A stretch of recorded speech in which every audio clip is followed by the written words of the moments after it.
And welcome, brothers, sisters, working class heroes. This is The Rick Smith Show. Thanks so much for being here today on the big program. Lots to get to, lots to talk about. Well, they're at it, and you knew they were going to be at it. You knew this was coming, been waiting for it, been prepping for it. Spent a little time reading about the 12th Amendment, spent a little time looking at all the shenanigans, because understand, Republicans have been funding a lot of think tanks and a lot of legal firms and a lot of smart people to figure out how they're going to control this country. Their plan from 1971 forward, the Powell Memo, to this moment, masterfully executed. Not surprising. So when I hear Donald Trump say, well, we don't really want it to go back in front of the Supreme Court. We don't really want it to go to Congress. We want to win at the ballot box. But, if it were to go to Congress, we've got a 26-22 lead. And I guarantee there's nobody in that crowd. There are none of the Trumpkins who have thought 26-22. There are none of them who have any clue of what the Orange Menace, the Marmalade Mussolini has muttered. They have no idea. But he does. Because trust me, they've thought this through. They've gamed it out.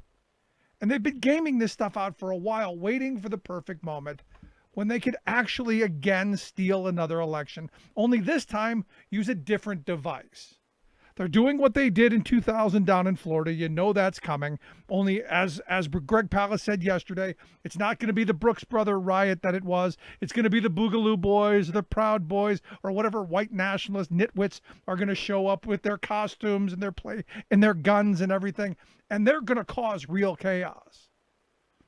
But across this country, you've got the Trumpkins, the legal minds, the best paid legal minds in the world, mind you, out there figuring out how they're going to steal this election from we the people. They don't care who votes. They don't care about the vote. They've already begun undermining what the vote results are going to be. They're doing that at every minute. And they're training their minions to believe that it's all going to be rigged. They're stealing it from us. Don't believe anything that comes from the election results. Even though the polling shows he's getting clobbered because he's done a horrible job. And people, millions of people unemployed, millions of people worried about losing their health care because he's pursuing an end to the Affordable Care Act in the Supreme Court. Never mind that. They're stealing it from us. And they're going to do it by going back to the original intent. The old original intent is the Scalia types. No blacks voting, no women voting, no white poor guys voting, just rich white landowners, men. That's it. Nobody else. And also, which is why they didn't allow, the popular vote to decide who the president and the vice president was. That was all done by electors. It was all done by the House and the Senate. It was all done by state legislators. They didn't allow it to us. So when I saw this story today, that here in my state of Pennsylvania, our good folks here in PA, they have pushed through the House Government Committee on a party line 15-10 vote. And a special election integrity committee. Think of it as a theft committee. Think of it as the people who are going to undo what the ballot says. So they're probably not even going to want to count every ballot. They're going to want to look for every opportunity to find and create flaws so they can say, it's all bad. We'll decide. Because here in Pennsylvania, Republicans control the House. Now, this committee, this bipartisan election integrity committee, will be 3 Republicans and 2 Democrats. So it's my view the Democrats shouldn't even bother showing up because it's going to be a 3-2 railroad. You know that. And it's going to end up in front of the 6-3 railroaded Supreme Court. The theft is already happening. And, most people haven't even thought of casting their ballots yet. which is why I keep saying we need to overwhelmingly go to the polls, to where what's on paper and what comes out of machines is so enormous, is so overwhelming, that these elected officials fear for their own elections in the next cycle. That's the only thing that's going to save us. Now, this is one of those weird moments where we're in kind of chaos land. They're talking, well, it could be a 269 election, which, every time that comes up, then all of the scenarios keep popping up that, oh, well, it's going to go back to the House of Representatives, and the House of Representatives is going to have to decide, because the 12th Amendment had to go back and remember the 12th Amendment, which, back in the old days, each state, got a vote for president and a second vote. So whoever got the most votes became president. Whoever got the second most votes became vice president. Pretty simple. The first election, George Washington overwhelmingly won, unanimously won. 69 of the electors voted for him. Pretty simple. He got like 90% of the popular vote. Nothing surprising about that. The second person, John Adams, got 40. I think it was 45. And then the rest of them, 35, and the other 34 were split up between like 9 or 10 other people. The 12th Amendment did away with that. We now vote for, each state has still the 2 votes, but they vote for the president and vice president, not number 1 and number 2. Now, what will happen in the 269 vote, as I understand it, the Senate will vote for vice president, and the vice president will be a Republican. And you would think that in the House, since the Democrats control the House, that it would be a Democrat. That's not accurate. This is where the 26-22 comes in. It's actually done by state delegations. So Pennsylvania, for instance, has 18 congressional representatives. They have an equal number Democrat-Republican. So it's pretty much a wash. We probably don't even get a vote in this scenario.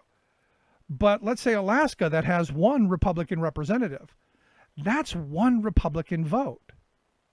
Whereas California, who has something like 50, they get 1 vote. So they've already gamed this out, that it doesn't matter how many representatives you have. It's if your delegation is Republican or a Democratic-leaning delegation. Michigan, for instance, has 7 Democrats, 6 Republicans, and Justin Amash. You could make Michigan a wash if Amash goes with the Republicans. I doubt he will, but it could. So this is where this 26-22 thing comes from. So, the fact that he blurted that out, and I've said this about Trump before, when someone says something around him, it's in the front of his brain and he's got diarrhea of the mouth, it comes out. So the fact that he let that out is telling you they're already thinking about it. They're planning for it. They're actually working for it. And you see this all around the country as all of these different lawsuits keep popping up and all of these different schemes keep popping up.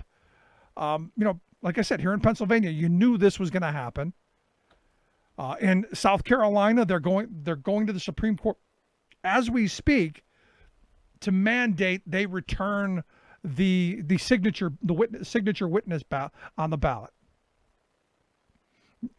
I guess yesterday, it was the fourth District Court of Appeals said no, we're not going to reinstate the witness signature. Ballots have already gone out. Votes are already being cast. We can't go back. They're going to go in front of the Supreme Court and ask for this to happen. Now, you've got right now a 5-3 court. Who knows if do they take it? Does it happen this close to an election? I don't know. This is scary moments. Also in Texas. Texas is going and shutting down places for people to drop off their ballots in the middle of a pandemic. Greg Abbott today issued a proclamation that all of the hand-delivered ballots can only go into a single location per county. One single location. Stop and think about that for a second. Now, if they wanted to make it even harder, they could have made it 1 per congressional district, which would have made people go, I don't even know what congressional district I'm in. And that would have really done a great job of suppressing the vote, which is what all of this stuff is meant to do. It's meant to suppress the vote. It's meant to give Republicans an opportunity to fight in court their stacked courts. Because understand, Trump and the Republicans know that they have stacked the courts with really crazy right-wing justices and judges across this country. They're going to play what they've set up. And look, honestly and truthfully, do I blame them? I get the power game. I get it. But if that's the game, let everybody know what you're doing. Don't lie and say, oh, we're just following the Constitution.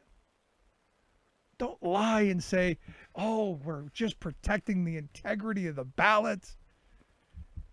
Just tell us what you're doing. You're lying, you're cheating, you're stealing. You've got the power and you're going to abuse it. That's what it is. So, going to be interesting to see how this plays out here in Pennsylvania because, quite frankly, the Republican legislature here could conceivably, even if Joe Biden, and I expect Joe Biden to win Pennsylvania, when Joe Biden wins the majority of votes here in this state, I expect the Republican-led House of Representatives to steal it from him. I absolutely do.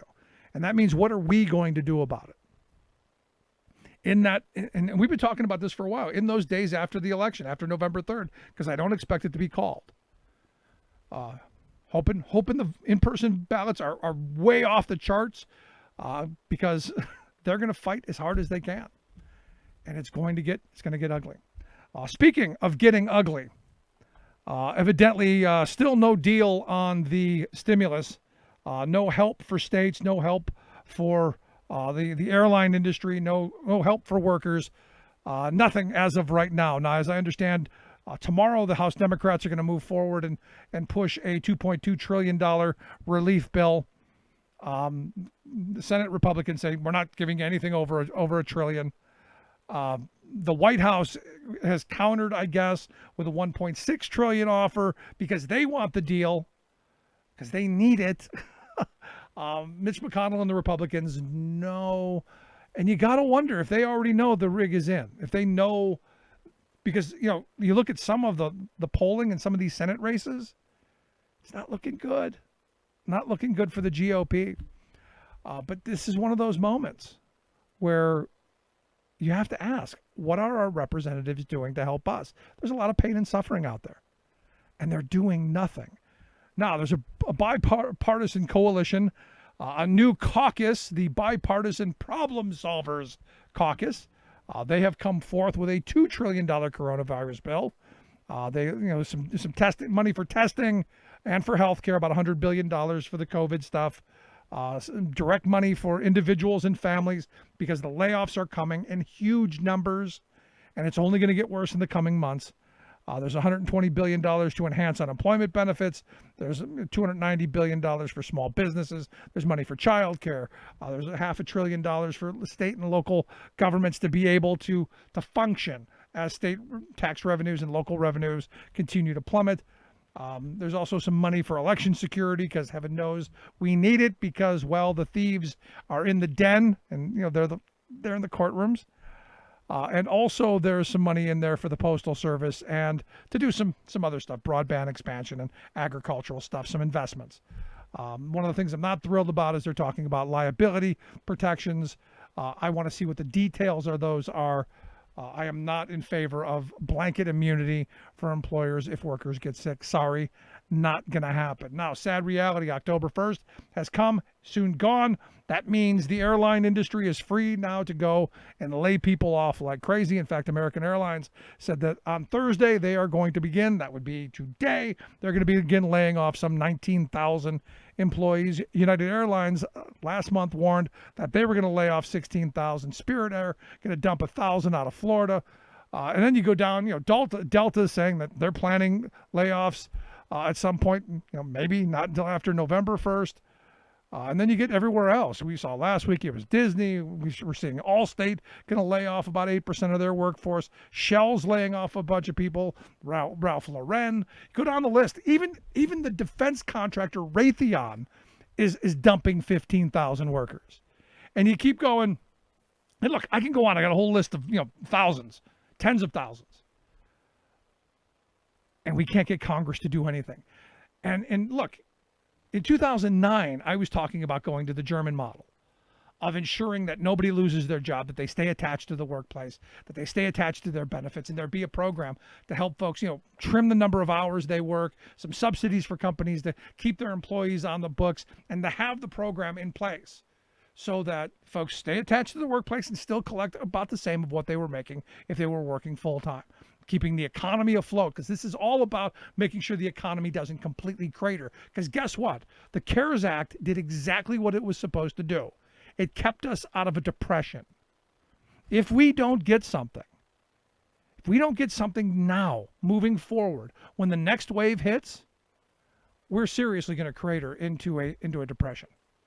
There's no question about that in my view. And the sad reality is, this administration is not doing anything to move us in the right direction. They're not. And Mitch McConnell and the Republicans are doing everything they can possibly do to ensure that nothing gets done. So for all the talk and all the screaming about, oh, Governor Wolf, they won't let us have, full restaurants or full bars. We can't go drink and have 1,000 people in a room. He's the reason the economy is going bad. No, he's doing the right thing. Pennsylvania is one of the states that's doing okay. We're not skyrocketing. We're ticking up, but we're not into a full-fledged skyrocket. Sad reality, folks. If we do what these Republican states want to do, if we do what Trump wants to do, come November, we could be in a real mess. And I know. But Rick, everyone talks about the doomsday scenario. They said the same thing about, H1N1 and swine flu and all of them. They said about all of that, and it didn't happen. You're just being hyperbolic. This is different. It's already out of control.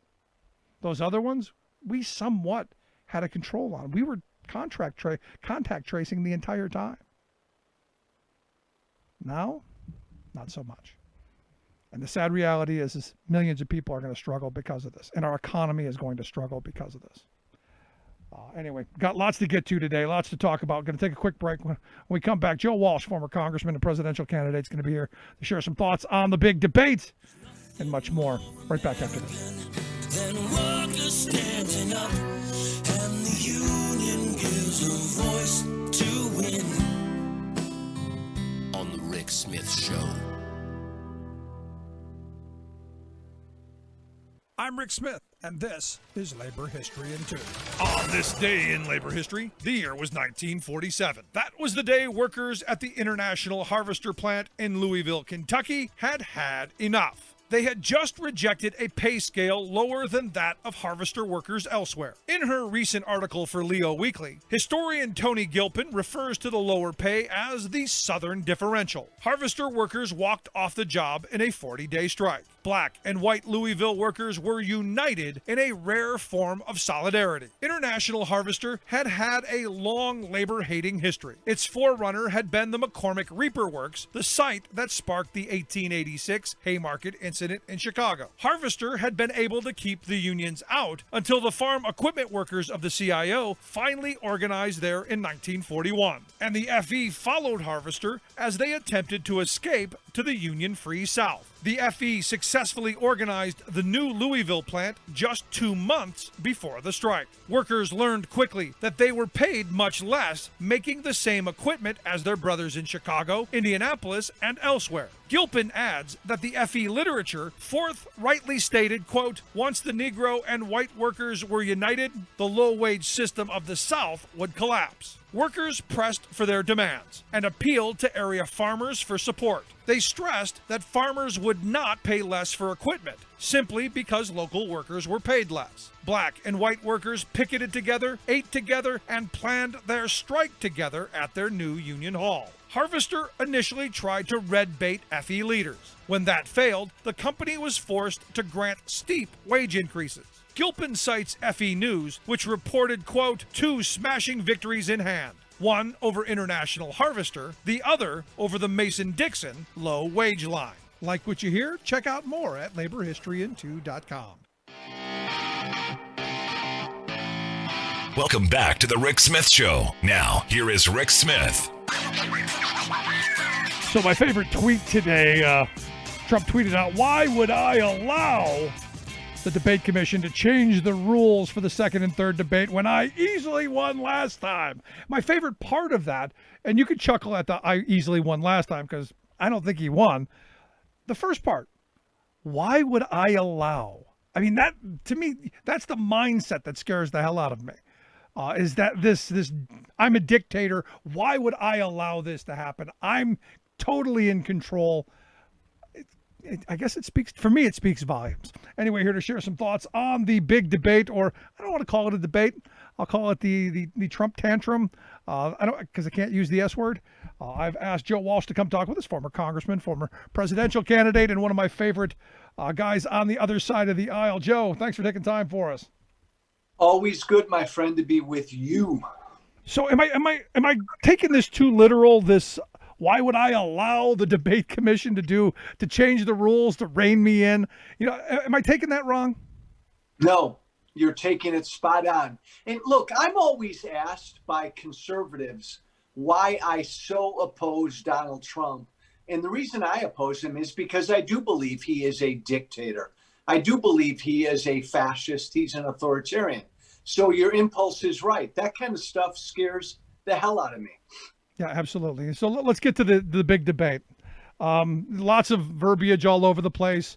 You know, the narrative that I'm pushing back against is that it was both sides. This both sides nonsense that keeps popping up. It was both of them. They were both out of control. This was really Trump's doing. Trump was the guy who came, in my view, and you can disagree. He was the guy who was the most aggressive, the most interrupting, just the most outrageous. It was an embarrassment. It was a disgrace, and it was all Rick because of him. Look, I went to bed that night though with a smile on my face because I think Trump officially lost the election after that debate. I really do. I think it's over. Now, I want Biden to win. You want Biden to win. I'm going to work my ass off like Biden's 20 points down for the next 34 days. But Donald Trump officially lost the election that night. I think it's over. I hope you're right. But I'll tell you, from the people that I've spoken to here in my neck of the woods, they got exactly what they wanted out of Donald Trump. I heard he was strong. He didn't let Biden push him around. He showed how weak Biden was. That was the message I got from the Trumpkins in my area. You know, Rick, I heard from a number of Republican members of Congress privately and some pretty knowledgeable Republican consultants. And they all told me the same thing. He blew up his campaign and he blew up all of our campaigns. And so that's one indicator to me. The other is I hear every day from a lot of Trump supporters because that used to be my base. Right. After that debate, Rick, for the first time, I sensed a shift with them. I heard from a few of them, and I've heard from a few of them every single day, who said, Donald Trump had a lousy night. That was terrible. He was an embarrassment. These are Trump supporters. So I really do think it hurt him. I hope so, because when I watched it, I got to tell you, I wanted it over. It was painful to watch because I started thinking about what does the rest of the world think of us? You know, if this we're turning into one of those banana republics where the leaders then end up into fisticuffs. There's something wrong with that. Look, again, Rick, you and I have talked about this. We have a horrible human being in the White House. He's a 5-year-old. He acted like a petulant 5-year-old that whole night. Now, anytime you can have people see that, anytime you can have Donald Trump exposed, even if there were a few thousand people watching him for the first time Tuesday night, it's a good thing. It's a good thing. I hope there are 2 more debates because he can't change. He won't change. No, I hope there are too. And everyone was saying yesterday, I got the liberals were saying, well, Joe Biden should cancel the result the next debates. And I'm like, hell no. If I'm Joe Biden and someone says, hey, we should cancel the debates, I go, hell no. I'll debate him on this stage. I'll debate him in the alley, in the phone booth across the street. I'll debate him wherever because we're going to kick his behind. None of this surrender monkey stuff. Stop with that. I agree, Rick. I don't think he needs to debate Trump again. I think if Biden said the hell with it, this guy's worthless. I'm going to spend the next 34 days talking directly to the American people. I don't think Biden would be hurt by that, but I don't think he'll do that. Look, Rick, Biden didn't have a real strong night, and I like Joe Biden. He wasn't sharp, he wasn't strong, but none of that mattered because Trump was so horrible that it dwarfed anything Biden did. Yeah. I think Biden looked a little nervous. I think now Biden knows this guy's an idiot. I can't wait to go back in there with him. No, but I think Trump went in and executed his plan perfectly. I think he did exactly what he wanted to do, which is to disrupt Biden. Every thought that came out of his mouth, he disrupted and he redirected, trying to get him to force a stutter, trying to get him to do something to delve down into dirt with him. While I loved you keep yapping or shut up, man. While I loved those, I loved that he's a clown and Putin's puppy. I loved all that. It still made him come down a notch. Yeah, I think that was the strategy, Rick. Like they wanted Trump to be really aggressive and force Biden to say something stupid. The problem is I think Trump screwed up that strategy because he constantly interrupted Biden. I mean, Biden couldn't get a word or two out before there was an eruption. I know for a fact Trump's advisors did not want Trump to be that aggressive or, as Chris Christie said, that hot. Yeah. Because that was a turnoff to everybody who doesn't watch Sean Hannity. That Trump the other night was a big turnoff. Yeah, well, I hope you're right. Now, I wanted to get your thoughts because you're a constitutional guy. Here in Pennsylvania the other day, Donald Trump said to the crowd of faithful that he doesn't want it to end up in the Supreme Court. He doesn't want to go back to Congress either. And he threw out that, hey, we've got the advantage, something like 26-22. And I truly don't think anybody in the crowd knew what he was talking about. But the 26-22 number is if it goes back to the House of Representatives, the vote would be 26-22 for Trump. So it tells me, and you can agree or disagree, it tells me that this is at the front of his mind. This is something that they've discussed. It's something they're planning for, and it's something that the wheels are moving for, especially when you look at today here in Pennsylvania, the House Republicans moved forward on a special committee to evaluate the elections and possibly overturn the decision of we the people. I agree, Rick, but I think it's desperation.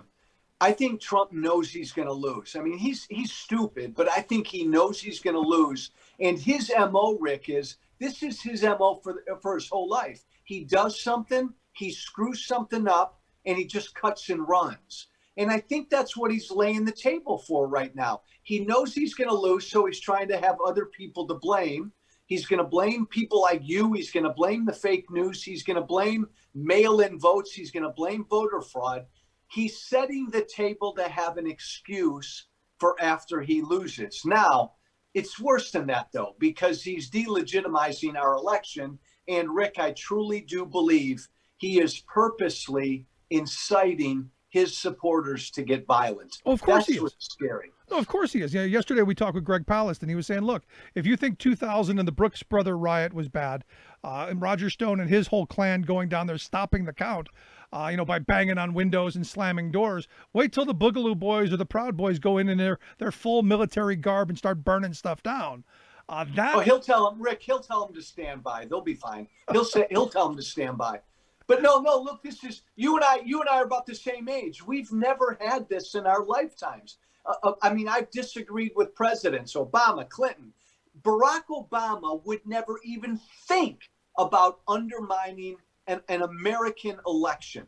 That's what we have with this guy in the White House right now, and it's scary. But Rick, look, I think I've told you this before.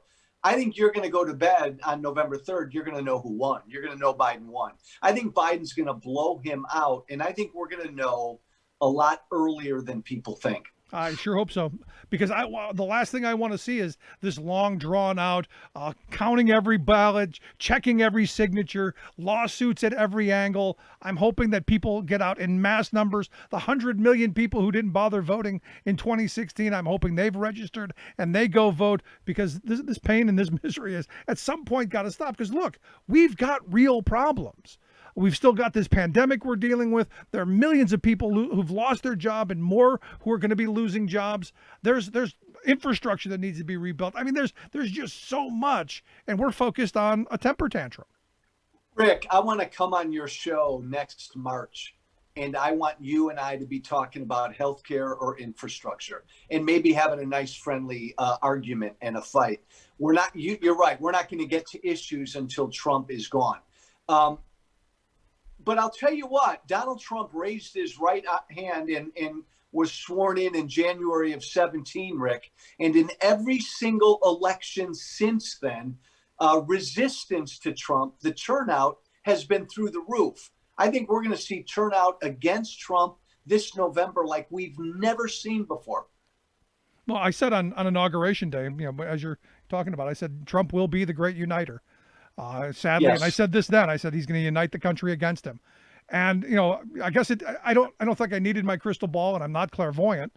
It just at the time, knowing who he is and knowing where we were heading, it wasn't a hard prediction to make. And here we are, the most kleptocratic administration in history. And I think we're going to be investigating this administration for decades. And I'm hoping there are numerous perp walks, but first we got to get him out of office, first and foremost, and that has to happen now. And I look at this statement by H.R. McMaster, who was on MSNBC, and I'm sure you've seen this, that basically Trump is aiding and abetting Putin's attempt to undermine our election because look, the Russia stuff that hasn't gone away. And sadly, what happened in 2016 was never dealt with. I've got people still telling me it was a hoax, even though it's going on still today. Is there a way to stop this in the future? Because at some point, we've got to address this, no matter who's in the White House. Yes, but again, we won't stop it until we have a president who wants to stop it. And right now, we've got a president who spreads Russian disinformation about this election. Hey, Rick, I think Russia's underneath everything. I think Putin has Trump by the balls. I think we're going to find out eventually that explains everything. They did mess with the election in 2016. They're messing now. But the big difference is, you nailed it, a lot of your people stayed home, not your people. A lot of Democrats stayed home in 2016. Nobody thought this goofball would win. And Hillary didn't excite anybody. The resistance, Democrats and independents aren't going to make that same mistake again this time. No, I'm right there with you. I said in April of 2016, Trump was going to win because she just didn't run a great campaign. I completely agree with you. But also, I was saying back then that the Republican Party, and I'm not sure if you still identify as a Republican or not, but the Republican Party at the time had done a masterful job of putting just enough roadblocks in the way to keep certain populations away from the polls. I know here in Pennsylvania, when Mike Turzai said, "Hey, we passed voter ID to hand the election to Mitt Romney," that meant something to me. Same thing in Wisconsin, where they were able to keep tens of thousands of people away from the polls. They had already laid the groundwork. So for me, this is just that continuation of keeping people from the polls. Well, look what Greg Abbott's doing down in Texas today. Yep. Look, I think people got to put forth some effort to vote. I believe in voter ID, but my God, we can't have governments making it difficult for people to vote. That's what Abbott's doing. And right now we're in the middle of a once-in-a-lifetime pandemic. Any president and any elected official has got to make voting as accessible as possible. And this guy in the White House is doing the exact opposite. Glad to hear you say that. That's not what a winning candidate would do, by the way. No, I'm glad to hear you say that, because I think the one thing everybody wants is people to have access to the franchise and to be able to cast their ballot in a free and fair election that has some integrity. And this is, again, in one of these moments, I look at the Supreme Court, and I wanted to get some of your thoughts on this, because, again, you're a constitutional guy. For me, the Supreme Court being a 6-3 majority, I don't ever see the Voting Rights Act being completely upheld. I see a lot of the same shenanigans of the Jim Crow era being allowed to remain, especially, I think, with Amy Coney Barrett on the court. I'm curious your thought. I like her. I like her as a potential justice. I think it's wrong what Republicans are doing, trying to push her through. After what they did in 2016. Look, Rick, Trump serves a 4-year term. He's got a right to nominate somebody. The Senate has the authority during those 4 years to shove a nominee through, but not after what they did in 2016. not with a country that is this divided. People are already voting. They've been voting for 2 weeks. We've never put somebody on the Supreme Court during an election, literally during an election. So, I mean, as much as I like Amy Coney Barrett, I think the winner of this election should make that pick. Yeah, the only one that came close was Anthony Kennedy. They nominated him, I guess it was in November, and he was confirmed the next year. That's probably the closest in our lifetime. Anyway, I guess you could go back into the 1800s, but this is one of those moments where they set the table back in 2016, and now it's and look, I understand we've got the power, and I'm not even contesting that. You're right, they've got the power, so Republicans can't complain if Democrats get the power and expand the court.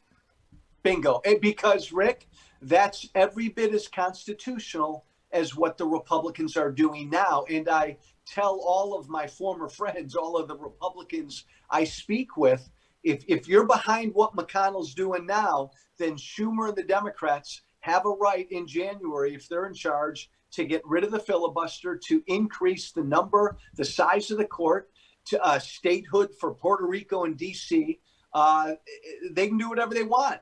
And this is the lesson to Democrats. Get power. Win this election. Absolutely. It's to live by the sword, die by the sword. But here's the thing. If I had to choose someone in the fight, and I hate saying this, I would choose McConnell over Schumer. Yeah, I agree with that. I wish it will be Schumer. I wish it was maybe another Democrat, because, Rick, McConnell's ruthless. Like, I think right now, McConnell knows Trump's going to lose. I think McConnell right now knows they're going to lose the Senate. All he cares about is this Supreme Court pick. That's all he cares about. That is absolutely his legacy. And since you brought up real quick the Supreme Court, you're thinking it's going to go Democratic in this election? Because I'm looking at Joni Ernst. The last poll I saw, she was on like 15. I'm going, wow, I wasn't expecting 15. Yes, I don't think that's even in question anymore. I think the Democrats are going to pick up seats in the House. My God, Rick, the Senate Republican Committee is airlifting $10 million down to South Carolina to bail out Lindsey, to try to save South Carolina. They're in trouble. Republicans, and they deserve. Hey, Rick, they deserve it. Absolutely. Period. Joe, I appreciate the time. As always, good stuff, my friend. I'm a fan, Rick. Thank you. Appreciate it. Our good friend Joe Walsh. Make sure you check out his program. We'll get links out on how you can do that. Let's take a quick break. Right back. Stick around. Remembering that united we bargain, divided we beg. Rick Smith.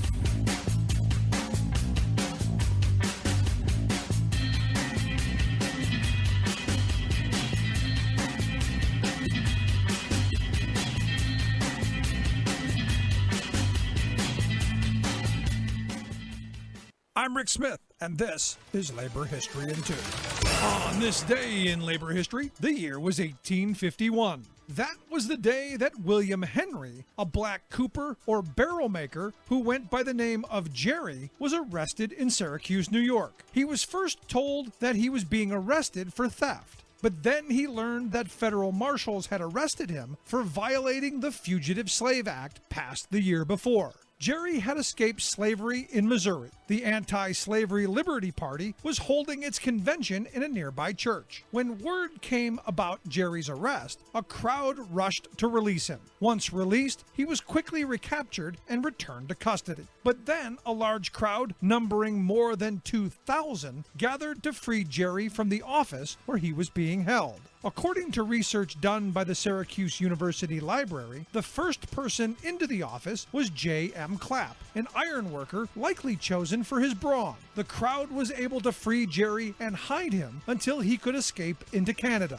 Clapp also had to flee to Canada to avoid arrest along with 8 others. 19 people were indicted for participating in the rescue. Only one person was ever convicted, and he died before he could appeal. In turn, the abolitionists won an indictment against the marshal who had arrested Jerry. They charged him with kidnapping. Although the marshal was acquitted, it gave the abolitionists a chance to publicly challenge the constitutionality of the Fugitive Slave Act. Each year until 1858, a Jerry Rescue celebration commemorated the event. Abolitionists referred to the, quote, Jerry level as a standard for justice. In 2001, a monument to the rescue was dedicated in Clinton Square in downtown Syracuse. Labor History in 2 brought to you by the Illinois Labor History Society and The Rick Smith Show. For more information, go to laborhistoryin2.com.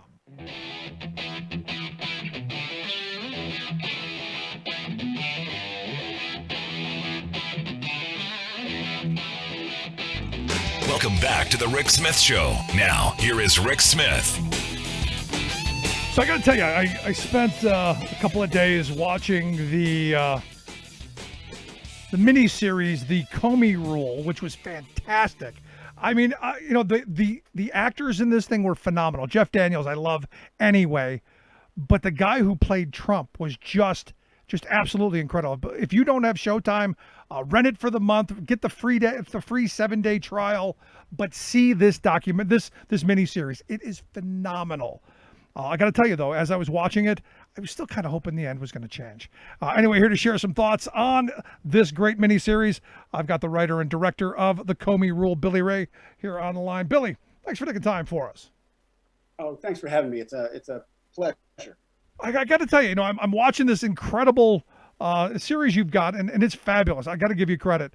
And I tell you, I kept hoping and praying and going, can you just write me a better ending?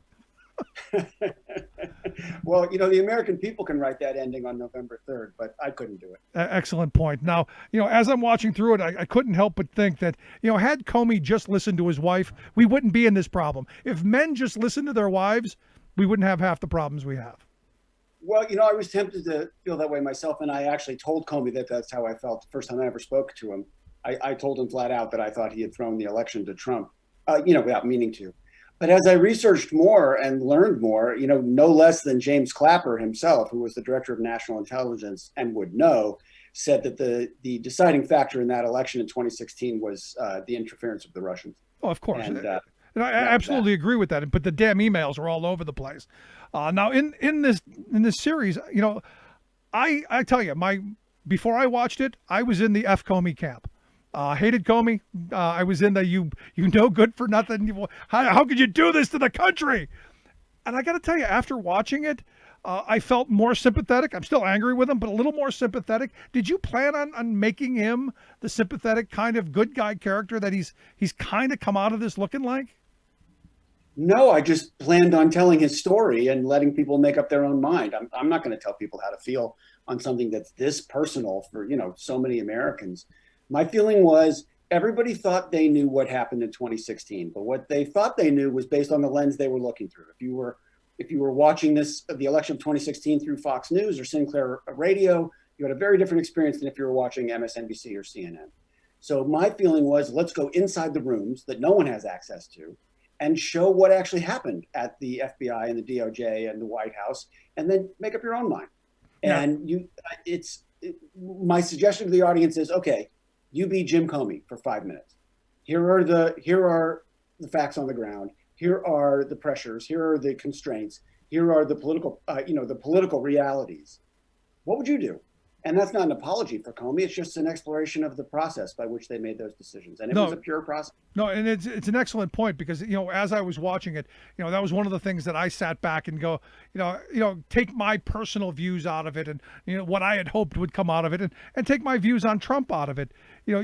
He's in an untenable position. And what I thought was interesting is all along, at least how it was made in the miniseries, he knew he was screwed. He knew there was no good option here. As I think most of the people that were involved in this, they knew there was no good option here, and this was all bad. That's right. Look, I'll tell you why I wanted to make it. There's a group of people that Trump mischaracterizes as the deep state. And those people are actually dedicated public servants. They're people who work for the United States government and care deeply about it, care about our democracy, care about the apolitical intentions of the institutions that make that democracy possible. I wanted to tell the story about them, about how heartbreaking it can be to be a public servant. And look around you. That story is the truth. It is heartbreaking to be a public servant right now if you give a damn about America. Yeah, and one of the things that, because I had actually had a conversation with somebody who watched it as well, because we were kind of banging ideas off each other. And I said, the thing that came out of this series that I think is most important for us as citizens is to understand that, in this environment, the FBI, they wanted to be straight down the middle. I don't think there were people who were picking sides at that moment. In fact, I've known a couple of FBI agents over the years, and they've tended to lean to the right. So, the fact that you're saying no, they're trying to steal it for Hillary doesn't hold a lot of water. But I guess that doesn't really matter in today's media or narrative culture, does it? Well, if you're living in a post-fact world, then nothing matters. You can't prove any point if facts don't matter. The truth is that the FBI has always been a very conservative organization politically. The New York field office in particular was riddled with Hillary haters who had a real impact on the decisions that Comey made, particularly the one that he made in October. But the intentions of the institution are apolitical, and everything Comey did was apolitical. The fact is, and he knows I feel this way, as smart as he is, I think his political instincts are terrible. Yeah. I don't think he ever understood how poisonous the political atmosphere was in 2016. And I truly think that he believed that his decency was such that America was going to step up to that level. And of course we didn't. No, of course not. No, it keeps coming back to it. And the question that my friend posed to me is, what exactly did they, what was in the emails? Because we've never really gotten a good explanation there. I've been told there was nothing there. I've been told there were several classified things. I've been told a whole bunch of stuff. There's no actual, common narrative that goes along with that. And I didn't think anything was pulled out of the miniseries either, because there's the scene where, there's a guy asked Comey, so what was in it? And he says, well, can you keep a secret? And he goes, yeah, me too. Well, here's the thing. While the FBI was putting all of that effort into the mid-year exam case, which is the Hillary's emails, at the exact same time, which is a complete non-crime where nothing happened. At the same time, they're investigating what Russia's doing to the American electorate, which is maybe the biggest crime of our lifetimes. And an equal amount of weight was given to both within the FBI, and a ridiculously disproportionate amount of weight was given to the Hillary emails in the public and in the press. The fact is that the Russians handpicked our president in 2016, and they are looking to do it again in 2020. That's not a matter of conjecture. That is a matter of fact. Everybody knows that it's happening. The difference is that in 2020, they have the full knowledge and willful participation of the commander-in-chief of the United States of America. That's new. That's unprecedented. And what the rest of America is going to do about that, that's up to them. No, I mean, again, as you said at the beginning, that's going to come down to November 3rd. Now, as I'm watching the mini series, there's a lot of scenes in conference rooms, and I know you put a lot of meetings together into one little one, but I was interested in the banter that went on, in talking about the options and talking about what particular outcomes could be. Where did you get that information from? Where'd that stuff come from? Well, I got it from the people who were in those rooms. I mean, the Comey's book was a jumping off point and a really valuable one. But I had to get on a plane and go to DC and interview other people who had been in the FBI or the DOJ. I had to interview lots of reporters. I had to interview people from across the aisle. I wouldn't have done this if I just had the perspective of one participant in the story. I needed everybody's point of view, including points of view of people that disagreed with Comey. But I think that's why the scenes have life to them, because everybody's got a point of view in there. Everybody's got emotional stakes in there. They care. They care about their country. They care about democracy. They care about the Bureau. And that's why those scenes don't feel like dry information. They feel like conflict. Yeah, you're listening to The Rick Smith Show. We're with Billy Ray, writer and director of the miniseries, the Showtime miniseries, The Comey Rule. As I said at the beginning, if you don't have Showtime, get it. Do the 7-day free thing, or spend the money for a month. This is well worth the watch. As I was watching, the one scene that grabbed me is the single dinner with Trump and Comey. And I'm going, Yes. could this really have happened? I mean, could it really play out like this? And sadly, the more the more I know and the more I read about this, this kind of weird dynamic is something that I think Trump thrives on. Oh yeah, I mean the dinner scene is what happened, and it was the only day, by the way, that I had Comey on set. I made sure that if there was going to be one day he visited the set, it would be the loyalty dinner. He was there with one of his daughters, who I believe was 18 or 19. And one of the greatest compliments I ever got was after the first take. I turned around and I said, "What do you think?" He said, "You are ruining my day in a really great way. This is exactly what it felt like." Wow. When I had written the first draft of the script, I sent it to Comey. And of course, I was sweating out that response. But once I found out that he was so proud of it and so happy with it, the second question I asked him was, did I get Trump right? Did I get the experience of talking to Trump right? And he said, you did, because the experience of talking to Trump it's like getting hit by 10 fire hoses at once. And if you can manage to get your hands on one of them, you congratulate yourself, but you're still getting hit by 9 more fire hoses. And that's how Trump talks. And so that's how I directed the scene. I went up to Brendan Gleeson, who plays Trump, I think brilliantly. And I talked to him about the fire hoses. And I just said, don't let him breathe. Don't let him breathe. Just keep knocking him off balance. And then I went up to Jeff Daniels, who's equally brilliant as Comey. And I said, don't ever let him see you off balance. Whatever you do, don't let him see you shaken. And then you got that conflict. And I think that's why those scenes have the life, because the actors are playing such great intentions. No, but the thing is what I think is so powerful about this is, we all have our views of how the last couple of years have gone. This is accurate, at least from my perspective. And it's right there for you to view, and we can debate, all kinds of different things, but it's solid in my view.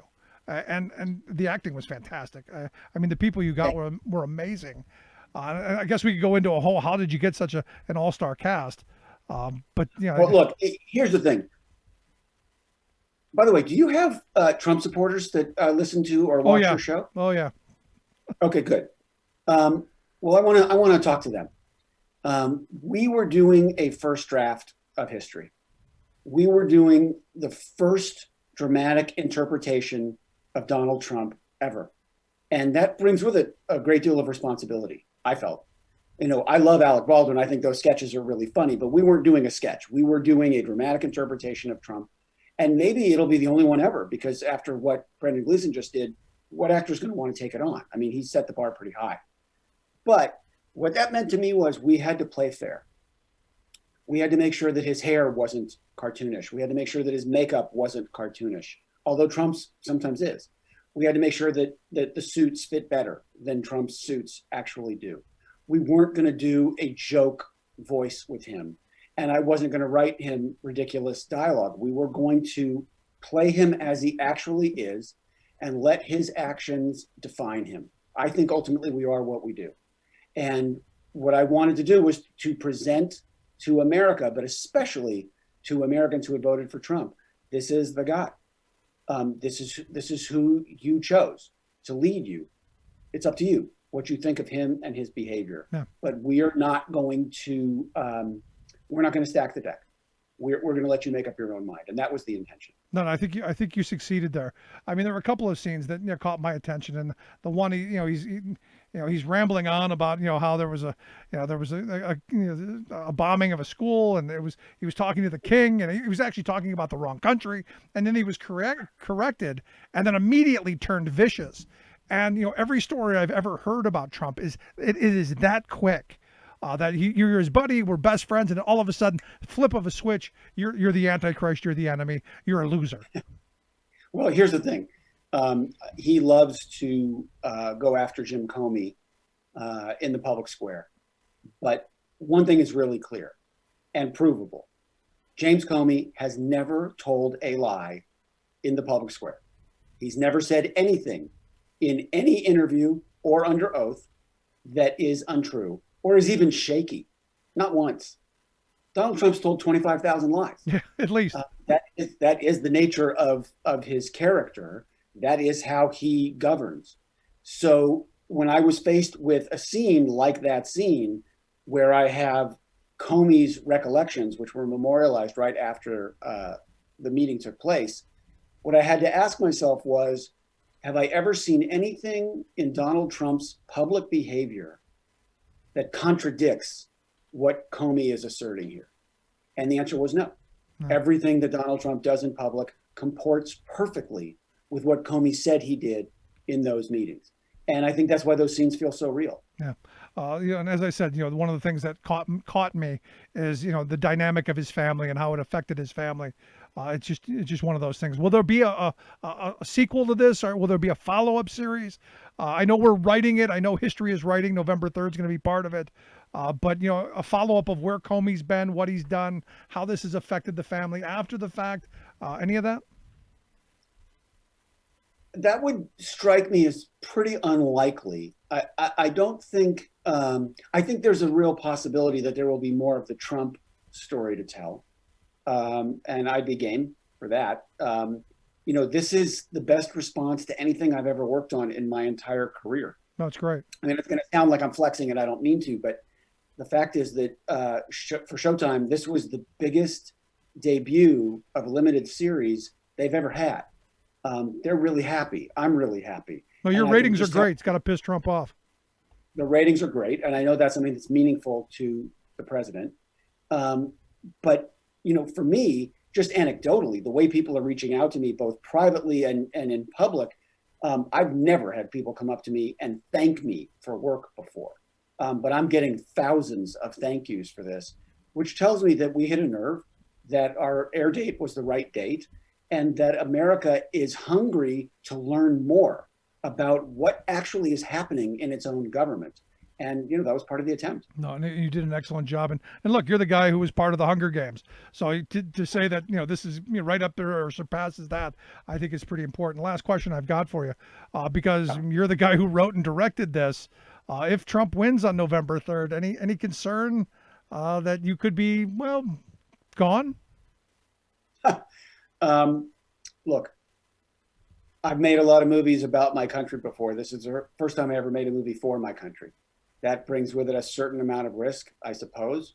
But, you're exposing yourself to that risk, and Rachel Maddow is exposing herself to that risk, and Don Winslow is exposing himself, and Bill Maher is exposing himself. We're all exposed to a certain level of risk because we are talking about someone who wants to be a totalitarian ruler. Yeah, that's dangerous. Yeah, it's probably not the smartest thing I ever did. But it is a great thing, and I give you credit, and you've done a fantastic job, and I hope people will go and check it out. The Comey Rule on Showtime. Like I said, if you don't have it, get the 7-day free thing or pay it for a month. Do that, but see the Comey Rule, written and directed by Billy Ray. Billy, I appreciate the time. Great stuff, man. Rick, I really appreciate it. Take care. Thanks so much. Again, like I said, make sure you check it out, the Comey Rule. Quick break, right back. Stick around. You're listening to The Rick Smith Show. We're working people on the talk. Remembering that united we bargain, divided we beg. Rick Smith.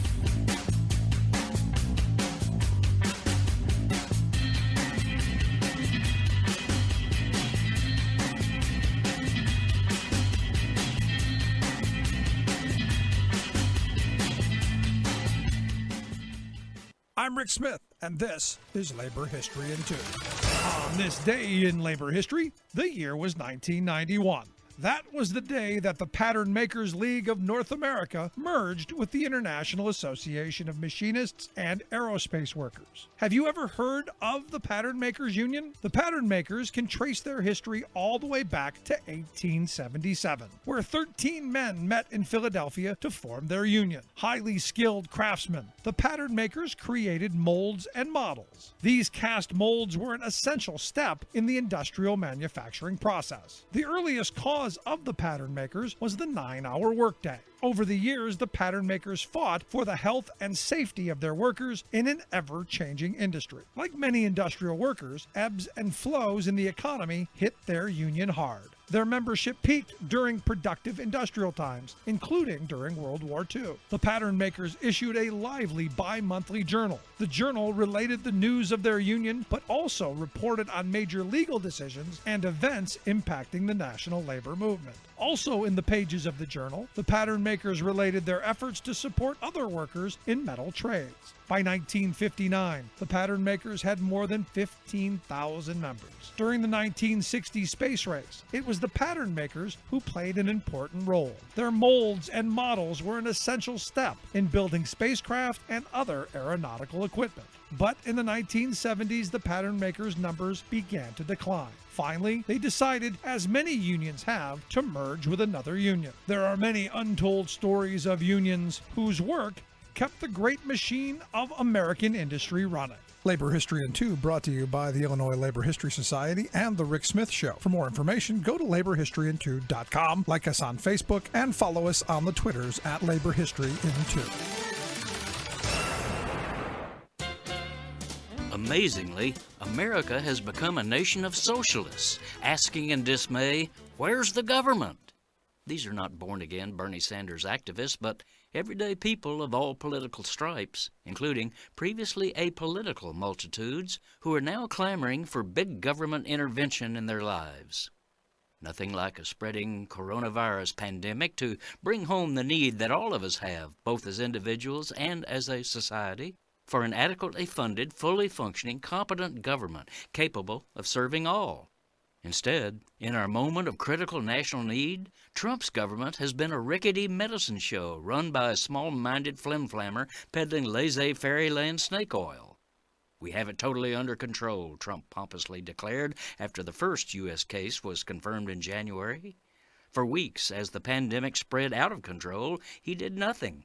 An increasingly anxious public found that they couldn't even get reliable test kits from Trump's hollowed-out government health agencies. Still, he shrugged off all concern and responsibility. By April, in theory, he said, when it gets a little warmer, it miraculously goes away. Not exactly a can-do Rooseveltian response to a national crisis. That complete absence of White House leadership is why a deadly pathogen is now raging practically everywhere across our land. Unknown millions of us are being infected. A closed indefinitely sign has literally been hung on the American economy and even our people's social and civic interactions, the essence of community life, have been halted. This is Jim Hightower saying, right-wing politico Grover Norquist once said he wanted a government so small I can drag it into the bathroom and drown it in the bathtub. Trump has shown us what such a small-minded government looks like and what it costs us. Hightower's commentaries are brought to you by the Hightower Lowdown, the monthly newsletter with Hightower's take on what Wall Street and Washington are up to. For information, visit hightowerlowdown.org.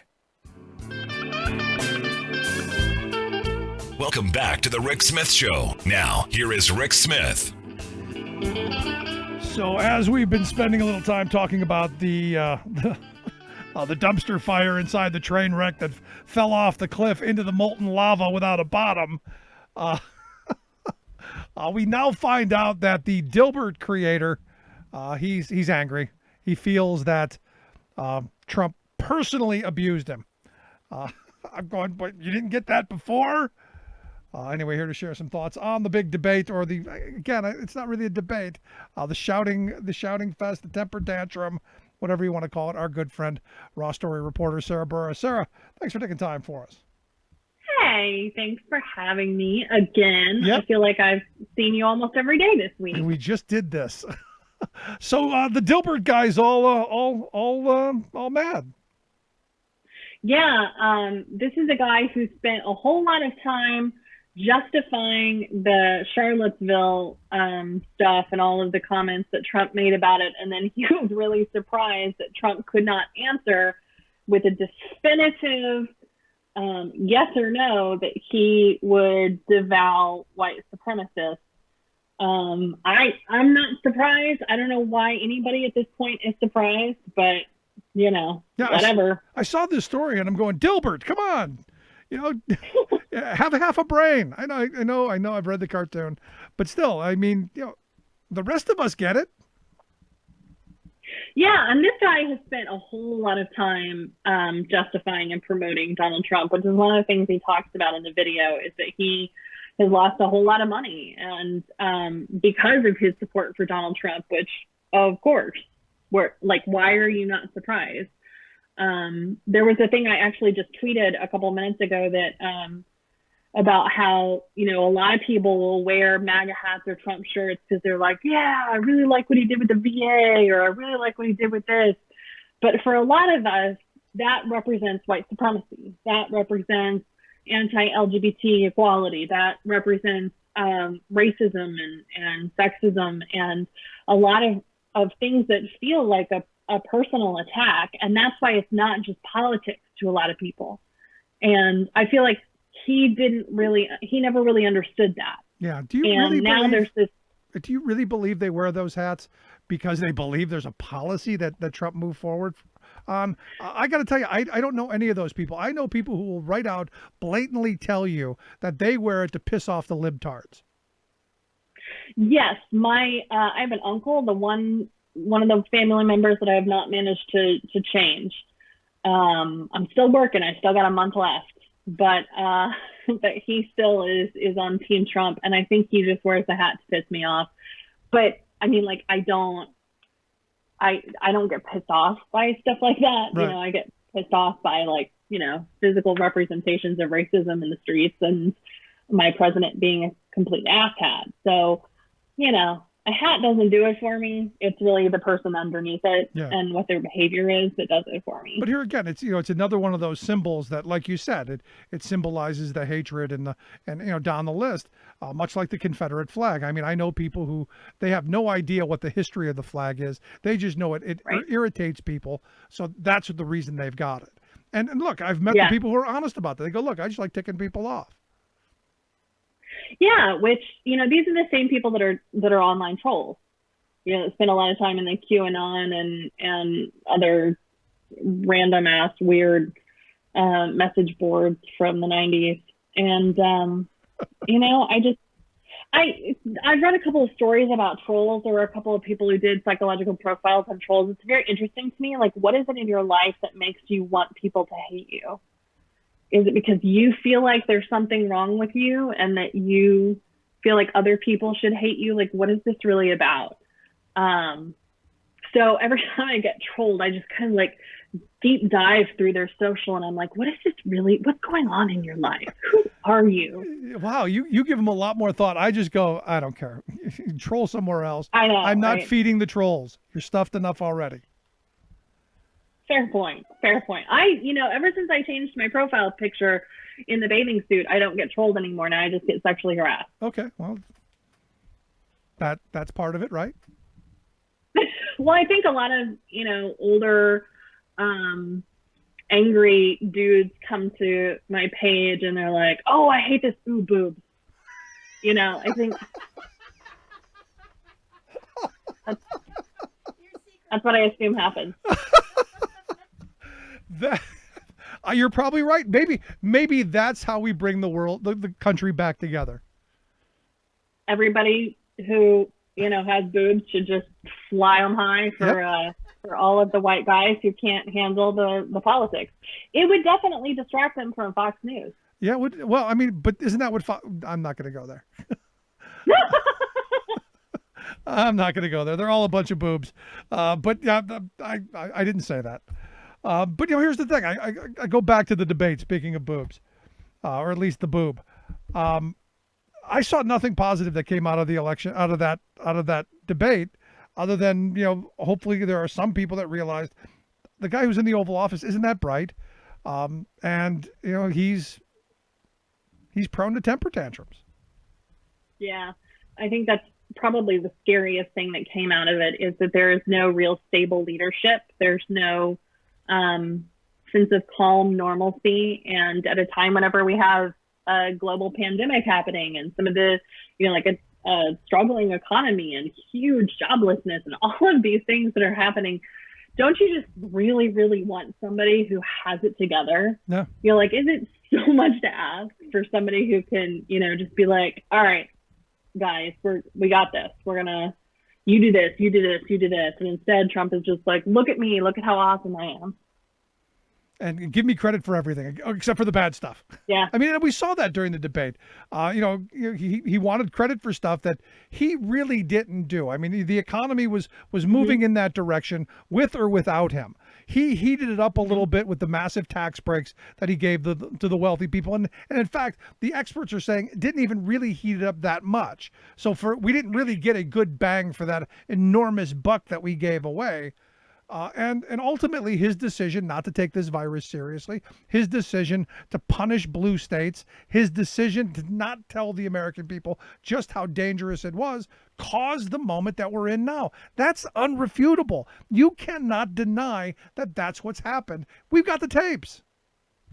Even the things that he claims are a really big success for him, like he made all of these ventilators.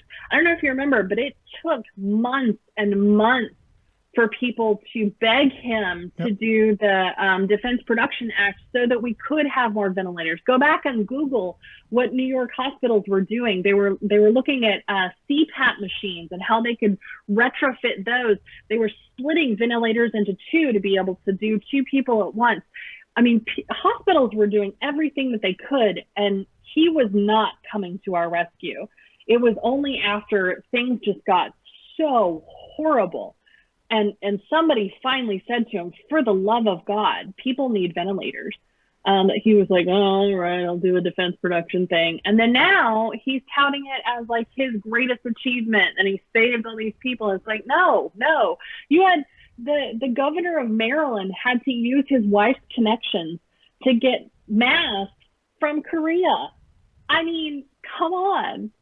These are the things that we had to do to survive, and this guy is trying to claim that he did a great job. Yeah. It's ridiculous. And the Republican governor of Massachusetts said, "Look, how can I possibly get things from my state when we're competing with you and you're overbidding us? How's that possible? How are we going to do that?" Yeah, and the fact that we even had to, like, how many states or did the country in general overspend on these things because we were just bidding against ourselves, so that we were overspending on masks when we could have gotten them for half the price. That's not a deal maker. No, that's not like a deal the worst maker. businessman in the world. Well, it's the art of the bad deal, man.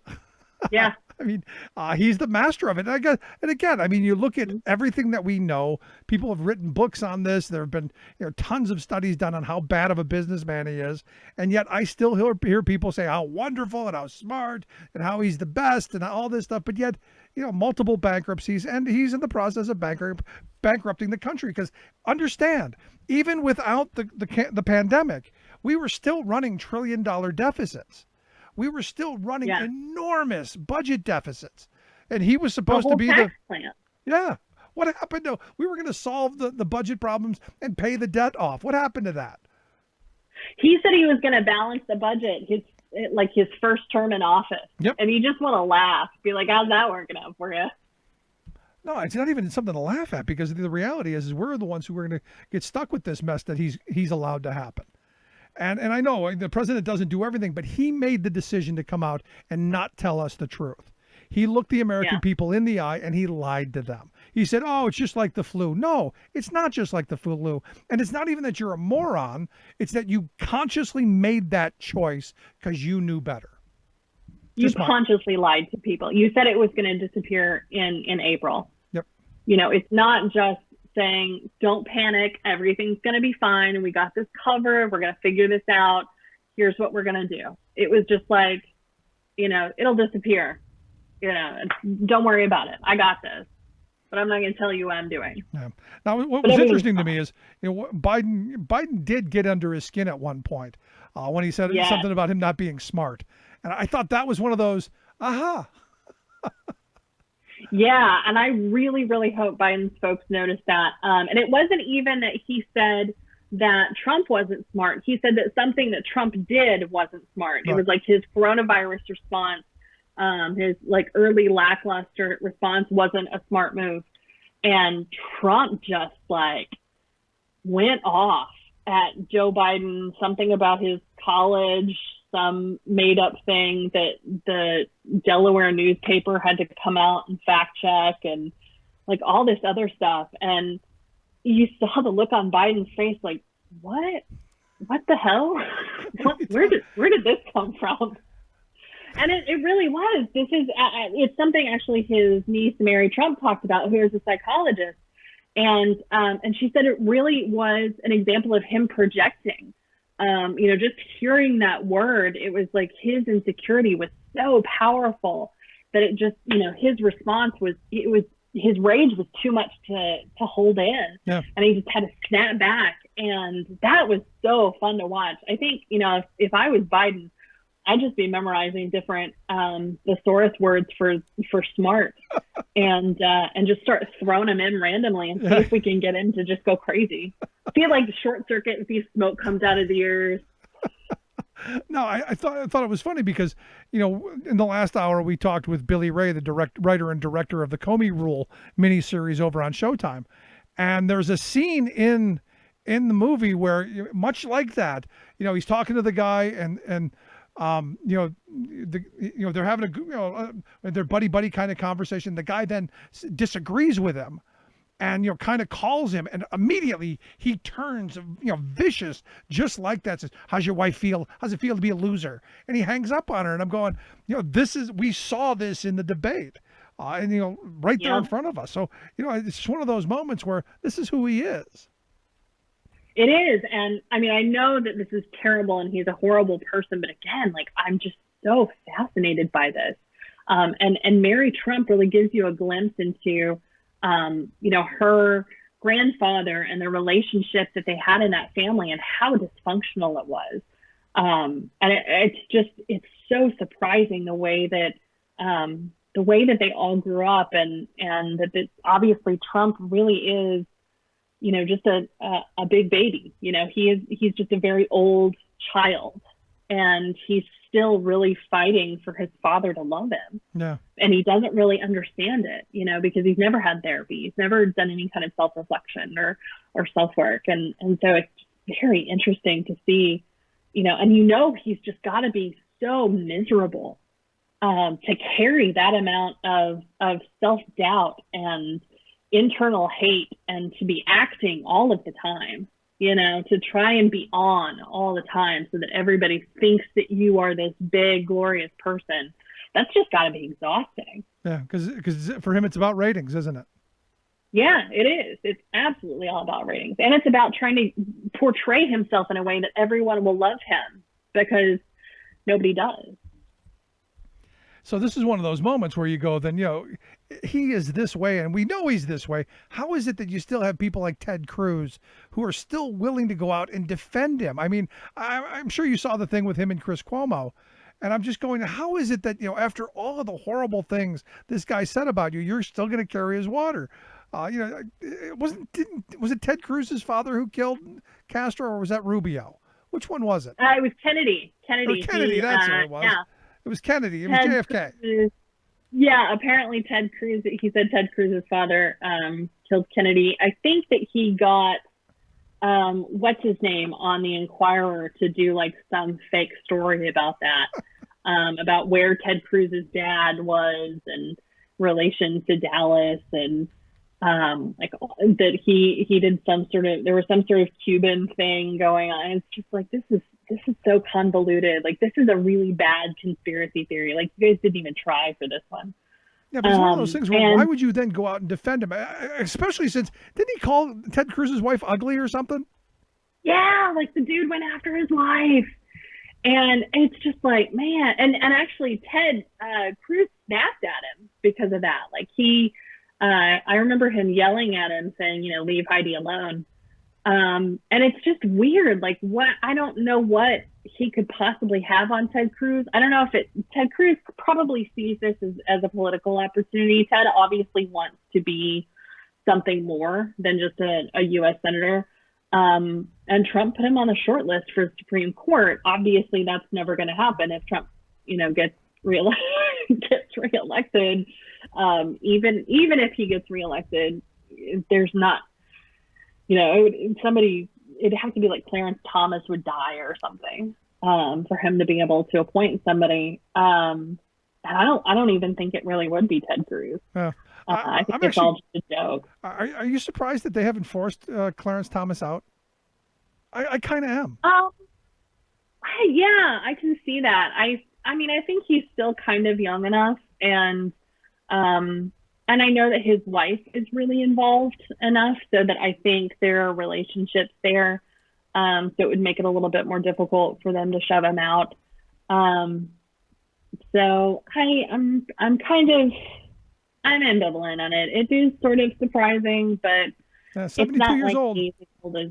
He's still 70. He's 72, which isn't overly. He's not Ruth Bader Ginsburg, but Yeah, that's what I was thinking. yeah, you never know.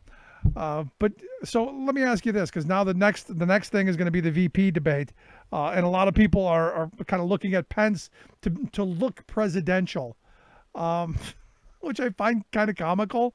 Right? 'Cause I think he's going to get a new one torn, but I'm curious your thoughts. Yeah, I think this will be fantastic. I think Kamala Harris is Kamala Harris. I always say it wrong, and I'm trying so hard to remember Kamala.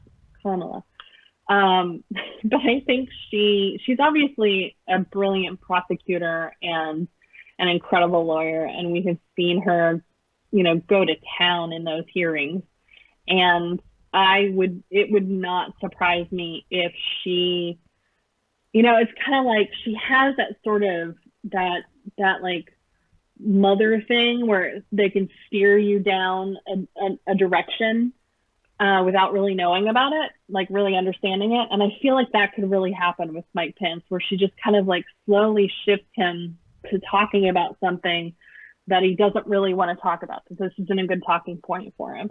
That there's really, something like the white supremacist stuff and, things like that would be really toxic for Pence because there's nothing he can say. Right. He either is going to lie for Trump or he is, going to disavow him, and then they're screwed, right? So, she has a lot of things that she could do just to mess with him. And even if she doesn't do any of that, just play it like a straight debate, I think she's just going to kill him because she's smarter, better, faster, and way better at helping explain things. And Trump, they've got a record now. They've got to defend what they've done the last 4 years. Nothing. The tax bill. Good luck defending that. Right? Finally, I wanted to get to a couple of real quick things. Obviously, the vote today on the fact that we're not going to get a stimulus bill here today. And then yesterday, I don't know if you saw the Katie Porter thing, California Representative Katie Porter, with the CEO, basically just taking this drug CEO to task over raising one drug, made him, she said, $500,000. And my response was, we should be doing this to every healthcare CEO and every CEO in this country over taxes. We should be bringing them in with the whiteboard and excoriating them. Don't you know that like every single person who ends up in that committee, every time Porter like pulls out a whiteboard, they're just like, oh God, oh God, oh God. And I think it would be fun to partner her with Elizabeth Warren and have them just take down one CEO after another, because they both do it in such a brilliant way that helps explain things. And it is all about the consumer and all about what people actually deserve and need, and how the people in the 1% are screwing all of us over. And so she kills it. She crushes it. I love it. Yeah, I love the fact that she said, this is your salary. This is what you got because of this drug price. This is how many times your salary is, what a Social Security recipient gets. I love the fact that she laid it out in those simple terms, and then took it to that one, raising the price of that one drug, tripling the price of that one drug, put $500,000 in his pocket. Must be nice, right? Yeah, it must be nice. But for me, this is she's the kind of person I want in Congress, and we need more of. We need more people who are going to carry the working class water into the halls of power and make sure people know how bad the moneyed interests of this country have been screwing us over. I think that there are a lot of people in Congress who have that belief, but they just really suck at pulling it off.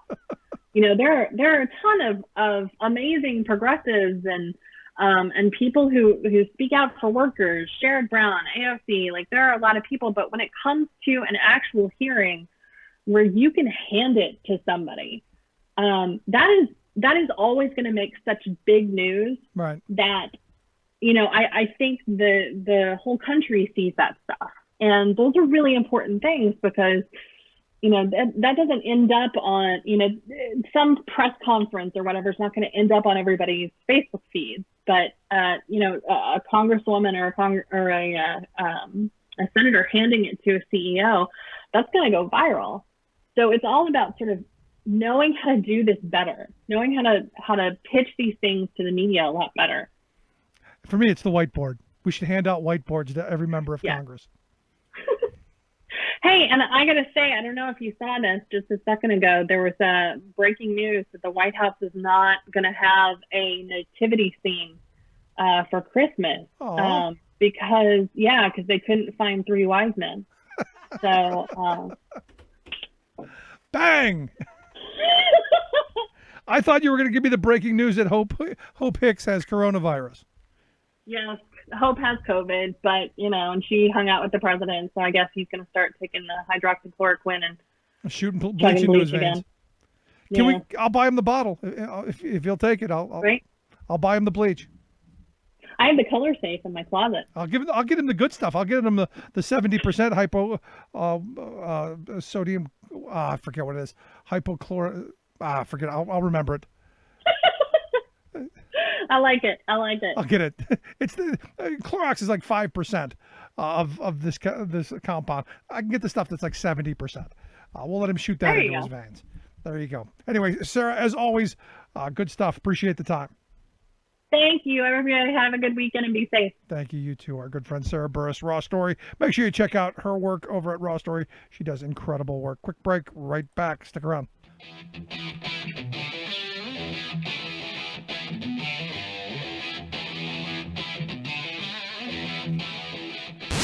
Saving work in America, one show at a time.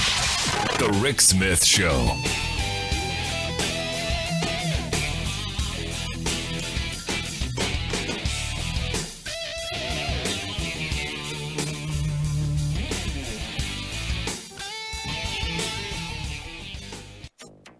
I'd like to talk about climate change. So would I. So would I. Green News Report special coverage. A surprise discussion about climate change at the first 2020 presidential debate in Cleveland, Ohio. All of those surprises and more straight ahead from BradBlog.com. I'm Brad Friedman. And I'm Desi Doyen. Stand by for 6 minutes of independent green news, politics, analysis, and snarky comment. Here's the talking deal. about the Green New Deal. That Dumbest, is not, most that ridiculous, is not, where airplanes are out of business, where two-car systems are out, where they want to take out the cows. No, they don't want to take out the cows. This is your Green News Report. And it's not $2 billion or $20 billion, as you said. It's $100 trillion. No, it is not. You are so full of shit. Okay, Desi Doyen. It was a surprise. We were told what the topics would be for the first presidential debate. Climate change was not on Chris Wallace's list.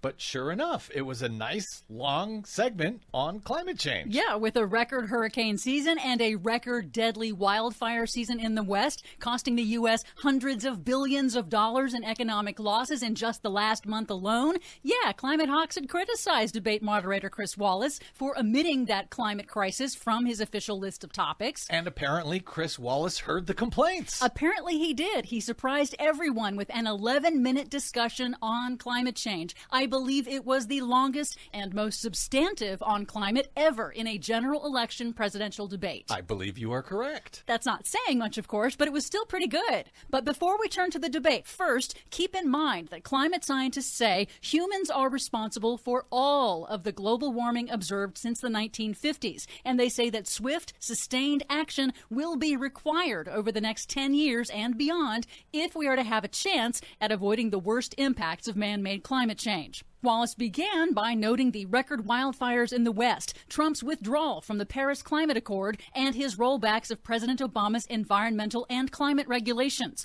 Trump conflated climate change with air and water pollution, raising the question of whether he even understands what man-made climate change is. And of course, he took credit for Obama's emissions-cutting policies. What do you believe about the science of climate change, and what will you do in the next 4 years to confront it? I want crystal clean water and air. I want beautiful, clean air. We have now the lowest carbon. If you look at our numbers right now, we are doing phenomenally. He doesn't know the difference between pollution and carbon emissions, does he? On the third attempt, Trump finally answered. Do you believe that human pollution, greenhouse gas emissions contributes to the global warming of this planet? I think a lot of things do, but I think to an extent, yes. But I also think we have to do better management of our forests. To an extent, yes. He sort of agrees, yes. But then we have to take care of our forests somehow. That's climate change? Which it is driven by climate change, but no. It doesn't cause climate change. Wallace pressed on. But, sir, if you believe in the science of climate change, why have you rolled back the Obama Clean Power Plan, which limited carbon emissions in power plants? Why have you relaxed? Because it was driving energy prices through the sky. Which, of course, is false. Renewable energy is now on par with or cheaper than fossil fuels for electricity, and Trump's rollbacks of mileage and emission standards for cars will actually result in more traffic deaths, not fewer, as Trump falsely claimed. Wallace then turned to Vice President Joe Biden. He gave a great summary of Biden's comprehensive climate policies, but unfortunately couched it in conservative false framing of climate action versus the economy. You propose $2 trillion in green jobs. You talk about new limits, not abolishing, but new limits on fracking, ending the use of fossil fuels to generate electricity by 2035, and zero net emission of greenhouse gases by 2050. And it includes upgrading 4 million buildings, weatherizing 2 million homes over 4 years, building 1.5 million energy-efficient homes. So the question becomes, I think some people who support the president would say that sounds like it's going to cost a lot of money and hurt the economy. What it's going to do is going to create thousands and millions of jobs. It's going to make the economy much safer. Look how much we're paying now to deal with the hurricanes. We spend billions of dollars now, billions of dollars on floods, hurricanes, rising seas because of global warming. There's so many things that we can do now to create thousands and thousands of jobs. Not only not costing people jobs, creating jobs. Biden did miss an opportunity to explain his plans for a just transition for fossil fuel industry workers and low-income households in transitioning to a clean economy. Polls show that the vast majority of voters want climate action. And for the first time in a general election presidential debate, Americans finally got to hear a little of what the candidates will do or not do about the climate crisis. It was an insane debate, but who would have thunk with Donald Trump in a debate and Chris Wallace of Fox News hosting that we'd have an actual discussion about our climate crisis, no matter how insane that discussion actually was. For much more on this and all of the stories we couldn't cover today because of it, please check out our website at greennews.bradblog.com. I'm Brad Friedman. And I'm Desi Doyen. And this has been your Green News Report.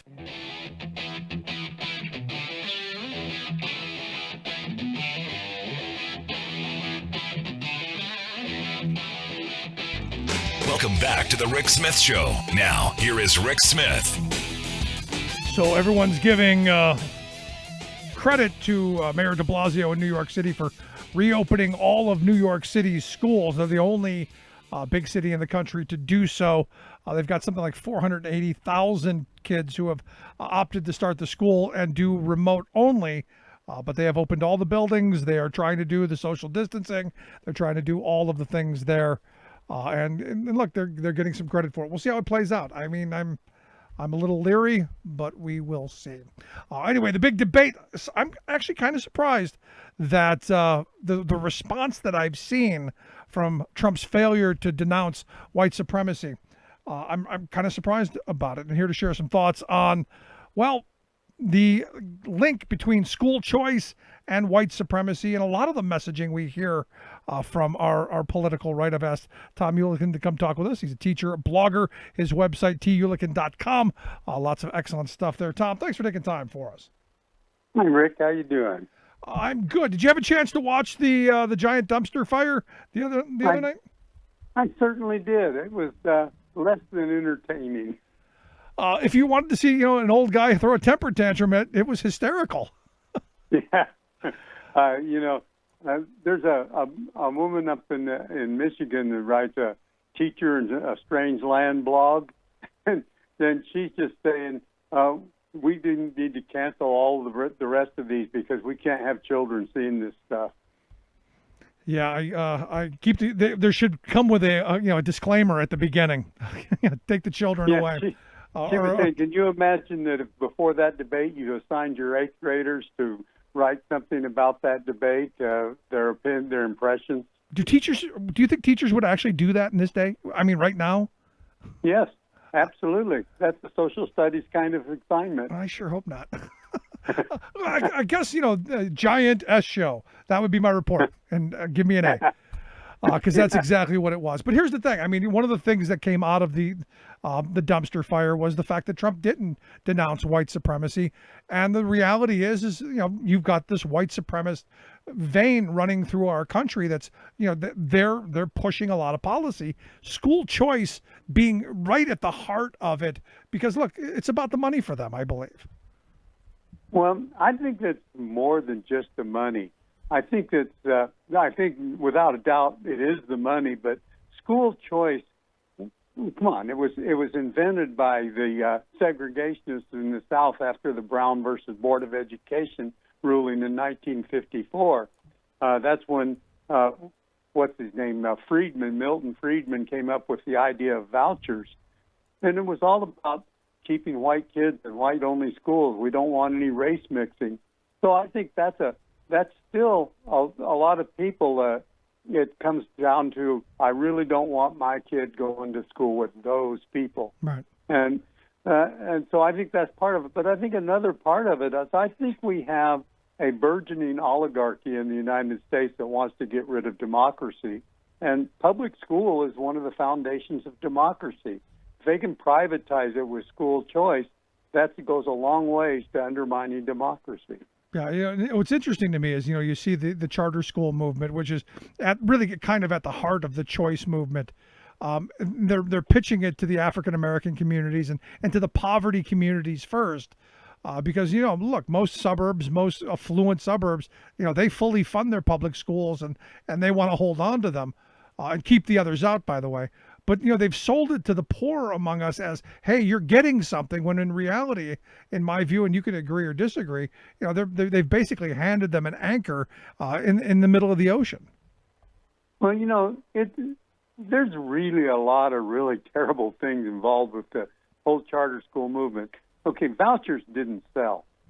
Charter schools, they were able to sell.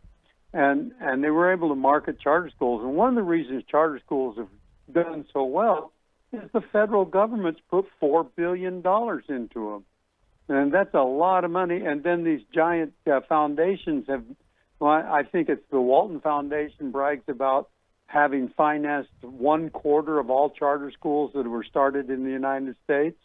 And so it's just tremendous amounts of money going into charter schools. And the whole point, it's not to improve education.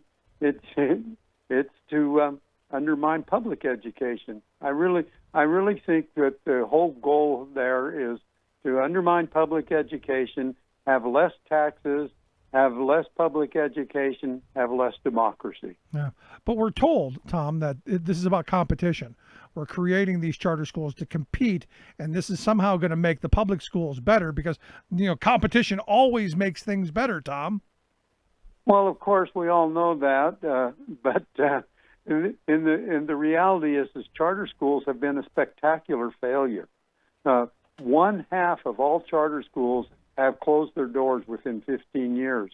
Within 10 years, it's like 40% have closed their doors. It's charter schools fail at this amazing rate, and then the public schools have to pick up the kids. Over 1 million kids now have had their schools closed on them. Now, the true believers, Tom, would tell you that they believe that the public schools should be closing at that rate as well. That only the best stay open, Tom. This is we're creating just the strong survive. This is survival of the fittest. Only the best schools will be there for our kids because we all want the best for our kids, right? Well, Darwinian economics may not be the best idea.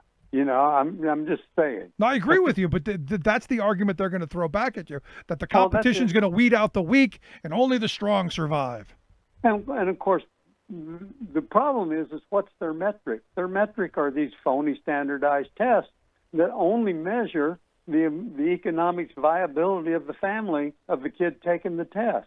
That's the only characteristic of a student taking a standardized test that is measured on standardized testing is the wealth of the family that student comes from. That one has a pretty high R correlation. Nothing else has a high R correlation with standardized testing. Right.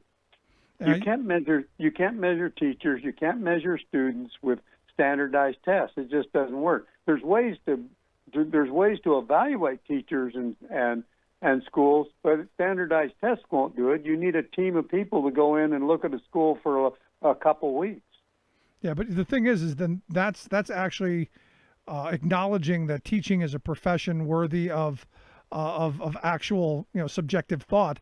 We want to make it like an assembly line, a factory where at the end of the production we have these little vessels that we pour information in. These little vessels called children, and we just pour information in their heads and we stamp them out at the end, and they're all the same, and they all have all the information we want them to have.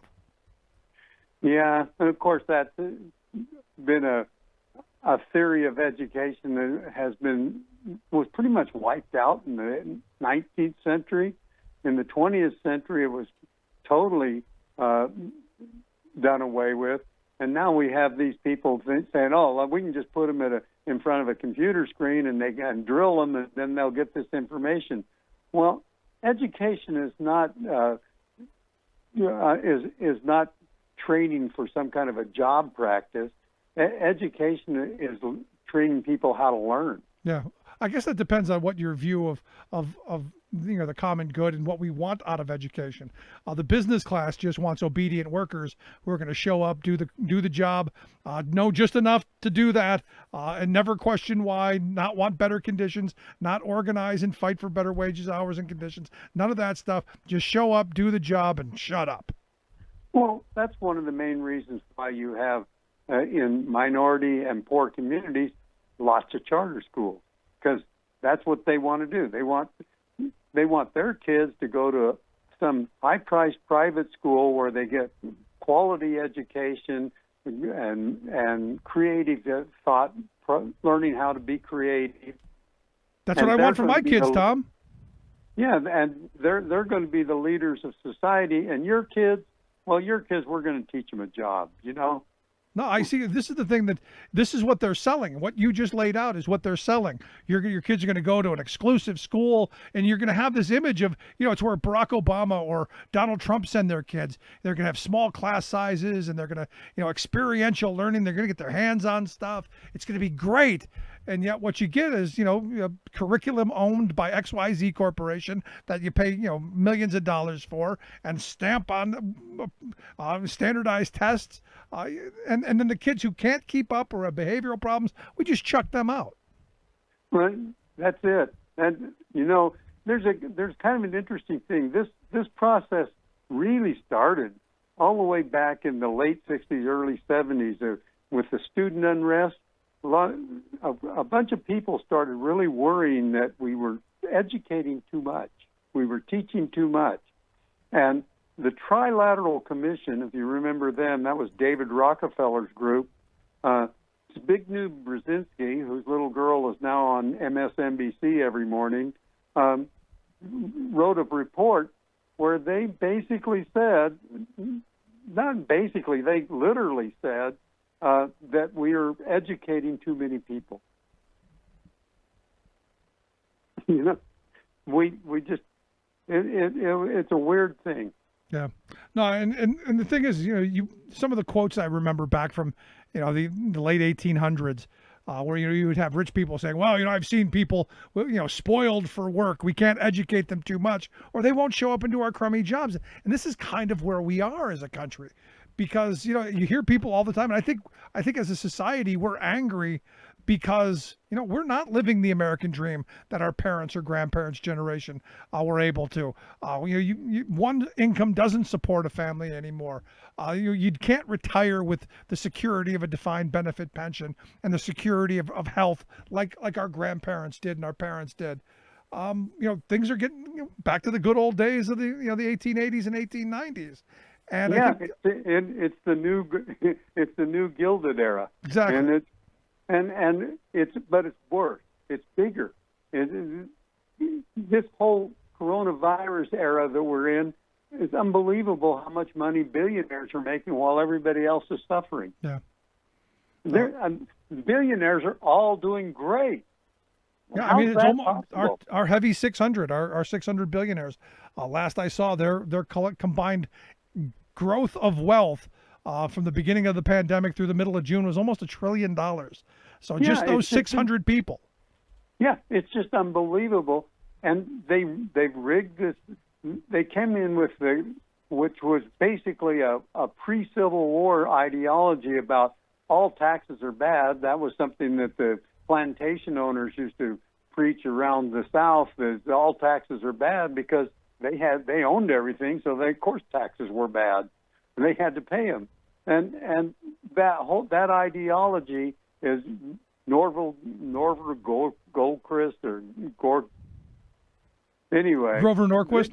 Norquist, yeah, Grover Norquist.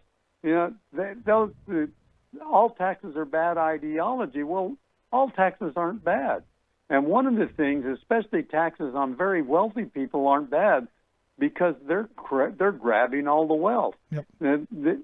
There has been no growth for anybody that's making less than $100,000 since what, 1980? Yep. In fact, there was just a study done by the Rand Corporation. I'm sure you've probably seen it, that they came out and they said, look, each and every year for the last 45 years, the working class of this country has been robbed of about $2.5 trillion a year. Massive redistribution of wealth from the people who work and create the wealth to the people who move money from one pocket to the other. Isn't that funny? They talk about that. The Democrats, those socialists, want to redistribute the wealth while they're just ripping off the people at the bottom of the rung and redistributing that wealth to the massive 600. Yeah, the argument is that they're the smart ones. They know what to do with the money, and they do. They make themselves wealthier. Well, and the problem is like Brandeis said, you cannot have people that gather all the wealth to a small group of people and democracy. You can only have one or the other. You can't have both. If all the wealth is going to just a small group of people, you cannot have democracy. And look where we are. That's where we are right now. We're, Elizabeth Warren, her idea of a wealth tax has a lot of merit. I keep saying we need to go back to the good socialist President Dwight David Eisenhower's tax code. I do too. That really kept the wealth well distributed. You had a 92% top marginal tax rate. We still had rich people, but we invested heavily in infrastructure. He built the highway system. They did that, and we had wars because we're a war country, and he paid for them. So we still could have our wars. We invested in our country. We funded education. We funded people to get health care. We had a booming economy, and we didn't run up massive amounts of debt. And we still had rich people in war. So we didn't were have okay. any black people. Well, there were no black people visible anyway. Well, that sadly that's part of our history as well, isn't it? Yeah, I mean it's and what's really interesting, these people that really want to hang on to this white superiority, they need to wake up and smell the coffee. White people aren't even going to be a majority in this country in a very near future. They're already, where I live in California, Mexicans are the majority. White people are something like 40% of the population. Yeah, but isn't that why Trump wants to build the wall? Don't you want the giant wall there to keep all those people out? Yeah, keep them out. Keep Californians out of Nevada, I guess. Oh, that's not where they're putting the wall, is it? No, that's It's not where they're putting it. So last question I've got for you, because here we are in this really interesting moment, because charter schools and school choice and all that stuff is front and center now that you've got this Amy Coney Barrett going to the Supreme Court. I only see things getting worse. I'm curious what you see. Well, the biggest thing that I'm worried about her is that she's a religious freak. And we already have had an attack on the separation of church and state for the last 30 years, 40 years. Yeah. And now one more, and she belongs to some kind of Catholic cult that's just kind of scary. Yeah, but for me, it's more than that. I mean, you go to this school choice idea. This means that billionaire Betsy DeVos gets her wish, and we start funding religious schools, which was never supposed to happen. But we're funding them already. We're funding them all over Wisconsin and Ohio, and I think Philadelphia, Pennsylvania, where you live. Yeah, we're already funding religious schools. That got broken down in about 2001. There was a Supreme Court case that opened that up so religious schools could get money. Yeah, but not to the extent that they're talking about. Well, it's pretty damn widespread in Ohio. Well, they're still preaching it here. They want to open it up. This is why the voucher movement is going on, so that you can send your kids to religious schools. There isn't an awful lot. You got David or Charles Koch putting all that money into selling vouchers, and the American Legislative Exchange Council pushing vouchers. People don't want it. Whenever it gets on the ballot, it gets voted down by about 2/3, but that doesn't stop them. We already know what the vouchers are. It's more handout to rich people, because they're the ones who send their kids to the private schools, because the vouchers don't cover the cost of private schools. Yeah, but it's all about destroying the public schools. Yeah. That's the main thing. Yeah, you're absolutely right. Thomas, I appreciate the time. Good stuff. Good talking with you, man. All right. Thanks a lot, Rick. I appreciate it. Make sure you check out Tom's site, tulican.com. We'll get links out on how you can check out his work. Interesting stuff. Let's take a quick break. Right back. Stick around. You're listening to The Rick Smith Show.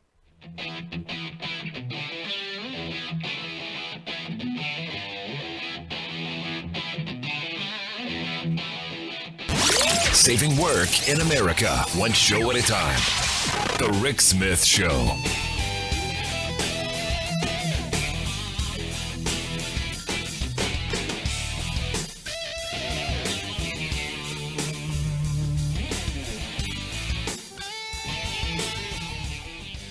I'm Rick Smith, and this is Labor History in 2.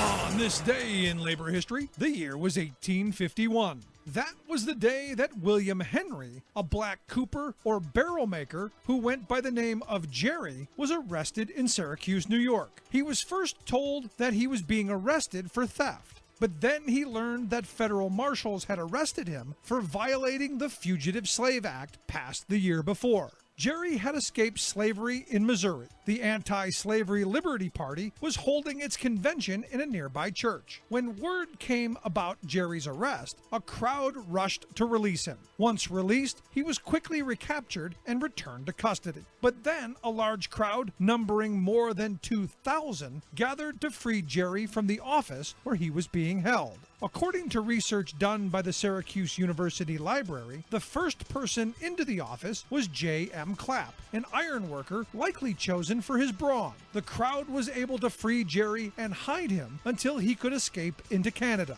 Clapp also had to flee to Canada to avoid arrest along with 8 others. 19 people were indicted for participating in the rescue. Only one person was ever convicted, and he died before he could appeal. In turn, the abolitionists won an indictment against the marshal who had arrested Jerry. They charged him with kidnapping. Although the marshal was acquitted, it gave the abolitionists a chance to publicly challenge the constitutionality of the Fugitive Slave Act.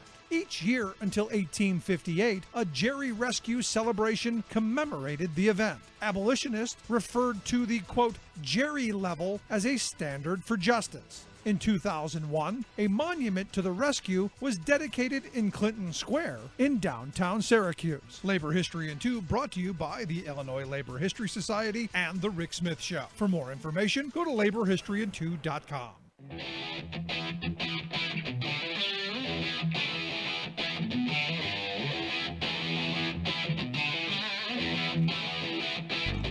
Welcome back to the Rick Smith Show. Now, here is Rick Smith.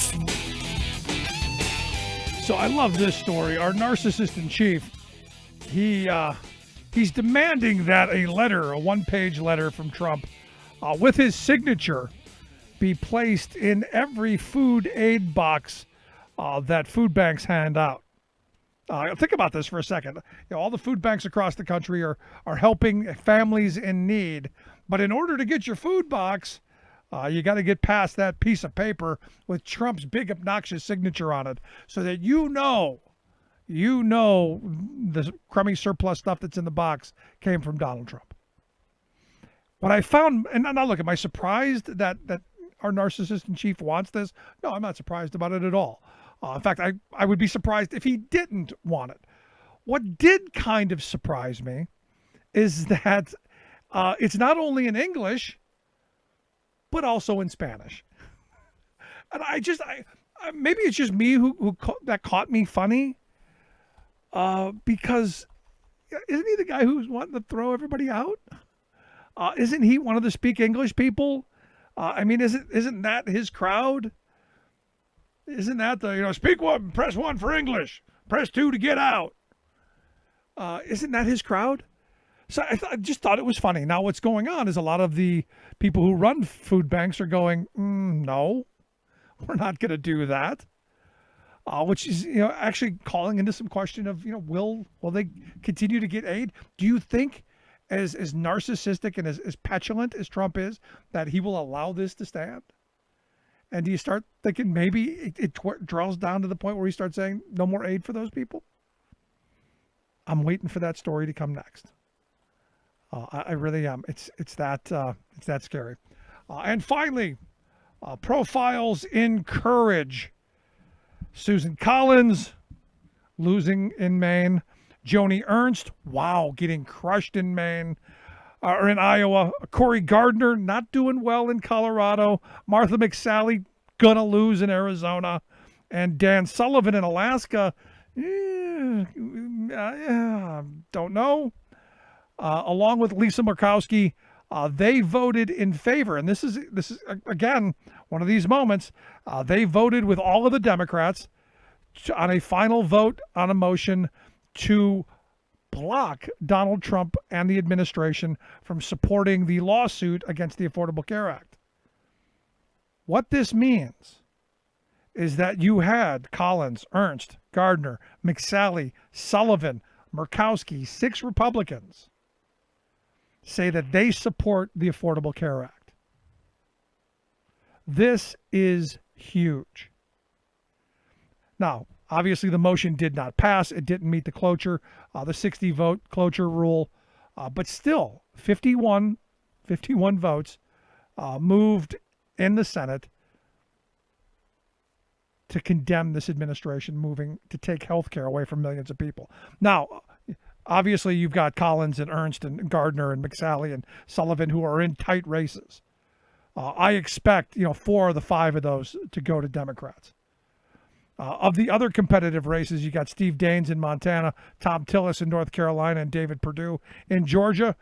They stuck with the president, and no, we're gonna vote to allow this administration to take health care away from millions of people. Now, these are the people who are going to obviously ram through the next Supreme Court justice, who is going to take health care away.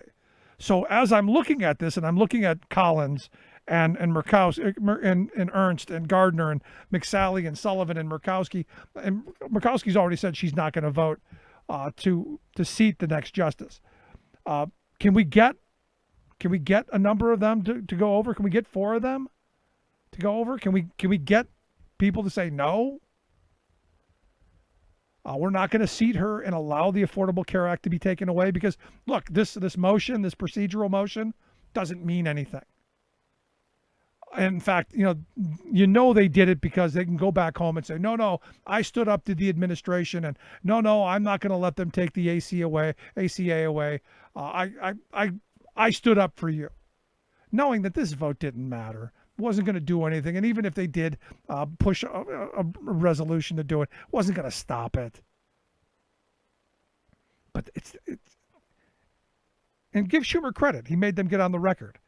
But now they can go back and say, see, look, I stood up. But they're going to vote to confirm the next Supreme Court nominee. They're going to put Barrett on the court, and she's going to be the 6-3, or probably more likely the 5-4 deciding vote on taking the ACA away and making it unconstitutional. So not profiles encourage, just enough to try and save their behinds. And I hope they all get voted out. Just my thought. I'd love to hear yours. You can email me, rick@thericksmithshow.com. If you missed any of today's program, download the podcast at the website. Get the app on the smartphone. Take the program on the go wherever you go. Thanks so much for tuning in. We'll see you back here next time.